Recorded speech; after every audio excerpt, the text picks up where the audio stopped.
तू कर क्या रहा है भाई? जुलाई आ चुका है, स्कूल्स खुल चुके हैं, स्कूल्स में टेस्ट्स होना शुरू हो चुके हैं, लेकिन तूने अभी तक क्लास 10th को सीरियस लेना शुरू नहीं किया। डर मत भाई, इस पॉइंट ऑफ टाइम पे मैं भी तेरी वाली सेम सिचुएशन में था। इनफैक्ट मुझे तो इस टाइम पर मैथ्स के सारे चैप्टर्स के नाम भी नहीं पता थे सही से, लेकिन वहाँ से फिर I ended up scoring almost 96% in my class 10th boards exam. और अब मैं तेरा भी इसी सिचुएशन से हाथ पकड़कर बाहर निकालने आया हूँ। इस वीडियो में मैं सबसे पहले तेरे को वो कॉमन मिस्टेक्स बताऊंगा जो कि तुझे अवॉइड करनी है अगर तू अभी से पढ़ना शुरू करके क्लास 10th के बोर्ड्स एग्जाम में एक्सीलेंट मार्क्स लाना चाहता है। उसके बाद मैं वो चीज़ें बताऊंगा जो कि तेरे को करनी चाहिए, और उसके बाद एक क्लियर रोड मैप जो तुझे बस कंसिस्टेंटली फॉलो करना है, और फिर तुम भी ऐसे ही अपने क्लास 10th बोर्ड्स के सक्सेस की स्टोरी सुना रहे होगे। वीडियो शुरू करने से पहले मैं तेरे को कुछ रियलिटी चेक्स देना चाहता हूँ। सबसे पहला रियलिटी चेक, तू अभी बिल्कुल भी लेट नहीं है, क्योंकि क्लास 10th बोर्ड्स एग्जाम में मार्क्स लाना ज़्यादा कॉम्प्लेक्स नहीं है। बोर्ड्स एग्जाम तुम्हारे शुरू होंगे फरवरी मार्च के अराउंड अगले साल, और तुम बैठे हो अभी जुलाई अगस्त में, तो अभी तुम बिल्कुल भी लेट नहीं हो। यहाँ से पढ़ के शुरू करके बहुत एक्सीलेंट मार्क्स लाना इज़ वेरी वेरी पॉसिबल। दूसरा रियलिटी चेक, बहुत सारे लोग बोलेंगे भैया मेरी तो 9th क्लास बहुत ख़राब गई थी, या बोलेंगे भैया मेरी तो 9th क्लास बहुत अच्छी गई थी। सुनो मेरी बात, 9th class is separate of class 10th, उससे इसका कोई लेना देना नहीं है। तुम्हारी 9th क्लास अच्छी गई थी या बुरी कुछ मैटर नहीं करता, because class 10th is different. मैं अपनी बात बताऊं तो मेरे क्लास 9th में मैथ्स में 40 में से 19 मार्क्स आए थे। अगर उस पॉइंट ऑफ टाइम पे मैं ये सोच लेता कि मेरी तो मैथ्स ख़राब है, मैं तो एवरेज सा स्टूडेंट हूँ, तो शायद मैं क्लास 10th बोर्ड्स एग्ज़ाम में 96 आउट ऑफ 100 ना ला पाता। रियलिटी चेक नंबर 3, तुम्हें अपने आसपास बहुत सारे ऐसे लोग दिखेंगे जो कि अलग अलग तरह की चीज़ें कर रहे होंगे। कोई आर डी शर्मा सॉल्व कर रहा होगा, कोई लखमीर सिंह सॉल्व कर रहा होगा, कोई कुछ कर रहा होगा, कोई कुछ। तुम्हें फोमो में नहीं आना, तुम्हारी जर्नी उन सबसे बिल्कुल सेपरेट है, तो तुम्हें उनसे कंपैरिजन में बिल्कुल भी नहीं पड़ना है। अपनी जर्नी को सेपरेटली शुरू करते हैं उन मिस्टेक्स के साथ जो कि तुम्हें अवॉइड करनी है इस जर्नी में। सबसे पहला, ये रोड मैप वीडियो देख के तो तुम जोश जोश में आके 1-2 दिन तो पढ़ाई करोगे, पर फिर उसके बाद वो जोश तुम्हारा खत्म होता जाएगा। एक चीज़ हमेशा याद रखना, discipline is always greater than motivation. Motivation तुमको 1-2 दिन काम करवाएगा, पर डिसिप्लिन से तुम वो काम लंबे टाइम तक कर पाओगे। तो तुम्हें मोटिवेशन से ज़्यादा खुद के सेल्फ डिसिप्लिन पे भरोसा होना चाहिए, सेल्फ डिसिप्लिन होना चाहिए तुम्हारे अंदर, क्योंकि ये क्लास 10th की जर्नी लंबी होने वाली है और मोटिवेशन के भरोसे ये नहीं चल सकता। दूसरी गलती जो तुम्हें अवॉइड करनी है वो है अनरियलिस्टिक टाइम टेबल बना के। बहुत सारे लोग अब अजीब अजीब से टाइम टेबल्स बना लेंगे कि सुबह 6 बजे उठूंगा, 6 बजे उठ के 1 घंटा पढ़ाई करूंगा, फिर योगा करूंगा, फिर स्कूल जाऊंगा, फिर आके साइंस पढ़ूंगा। बिल्कुल भी नहीं, दैट इज़ बुलशिट।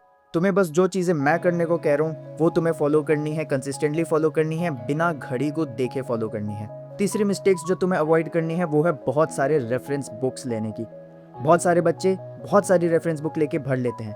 मैंने खुद, मेरे पास अजीब अजीब तरह की बहुत सारे बुक्स थे जो कि मैंने सोचा था कि सब सॉल्व करके फिर मेरे अच्छे मार्क्स आएंगे, पर वो मैंने कभी खोले भी नहीं, और मोस्टली स्टूडेंट्स के साथ यही केस होता है। तो तुम्हें रेफरेंस बुक्स नहीं लेने और ना तुम्हें उनकी ज़रूरत पड़ने वाली है। एक्चुअल में तुम्हें करना क्या है वो मैं इसी वीडियो में तुम्हें आगे बताने वाला हूँ। तो अब आते हैं थिंग्स टू डू। सबसे पहले तुम्हें अब तुम्हारी सिचुएशन बहुत अच्छे से पता होनी चाहिए। तो सबसे पहले एक खाली शीट लो, उस पर वो चैप्टर्स के नाम लिखो जो तुम्हें अभी आते हैं, जो तुमने नहीं पढ़े, जो तुम्हारे स्कूल में मिस हो गए, जो तुम्हें थोड़े बहुत आते हैं। ये किसी से कंपेयर करने के लिए या जज करने के लिए नहीं है, ये तुम्हारी खुद की रियलाइजेशन है कि तुम अभी कहाँ पे खड़े हो। तुम्हें तुम्हारी सिचुएशन बहुत अच्छे से पता होनी चाहिए, इसके लिए तुम खुद को एनालाइज करो पहले। उसके बाद जो चैप्टर्स तुम्हें नहीं आते हैं, जो चैप्टर्स तुम्हारे आने वाले स्कूल टेस्ट्स में आने वाले हैं पर तुमने पढ़ा नहीं है, उन चैप्टर्स को यूट्यूब से वन शॉट देख के तुम्हें पढ़ना है। इस चैनल को सब्सक्राइब कर लो क्योंकि यहाँ पे भी तुम्हें मैथ्स के सारे चैप्टर्स का वन शॉट मिलने वाला है। यूट्यूब से वन शॉट पढ़ने के बाद अब सबसे पहले तुम्हें एनसीईआरटी के क्वेश्चंस सॉल्व करने हैं। एनसीईआरटी का हर एक क्वेश्चन तुम्हारे टिप्स पे होना चाहिए। टिप्स पे होने का मतलब है तुमने मल्टीपल टाइम्स उन्हें सॉल्व कर रखा हो। और एक काम के टिप तो मैं यहाँ पे ये भी बता रहा हूँ कि अगर कोई क्वेश्चन ऐसा है जो तुमसे पहली बार में सॉल्व ना हो, जिसके लिए तुम्हें यूट्यूब पे या गूगल पे सॉल्यूशन देखना पड़े, उस क्वेश्चन को मार्क करके ज़रूर रखना, बिकॉज वही क्वेश्चन है जो तुम्हारी क्वेश्चंस के लिए इम्यूनिटी बढ़ाएगा।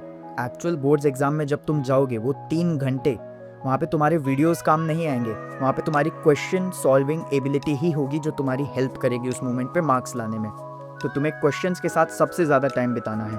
वन शॉट से सिलेबस खत्म करो, चैप्टर पढ़ो, कॉन्सेप्ट्स समझो, पर ज़्यादा से ज़्यादा टाइम तुम्हें क्वेश्चंस के साथ स्पेंड करना है। और अगर कोई ऐसा क्वेश्चन है जो तुमसे सॉल्व ना हो रहा हो, तो मैंने NCERT सॉल्यूशंस बाय सॉर्टेड के चैनल पे हर एक क्वेश्चन का सॉल्यूशन एक्सप्लेन कर रखा है, तो वहाँ से भी तुम हेल्प ले सकते। इतना काम करके भी अगर तुम अपने स्कूल के हाफ ईयरली या पीरियोडिक टेस्ट देने जाओगे, वहाँ पे तुमको रिजल्ट्स दिखेंगे।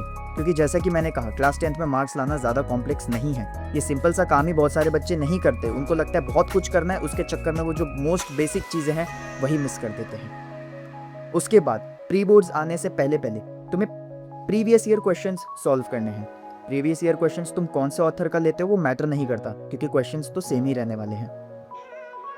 तो प्रीवियस ईयर क्वेश्चंस के साथ तुम्हें बहुत सारा टाइम स्पेंड करना है, जितना तुम कर सको प्री बोर्ड से पहले। उसके बाद बढ़िया से अपना प्री बोर्ड्स दे के आओ, जो कि तुम्हारा नवंबर दिसंबर के टाइम पे होगा स्कूल में।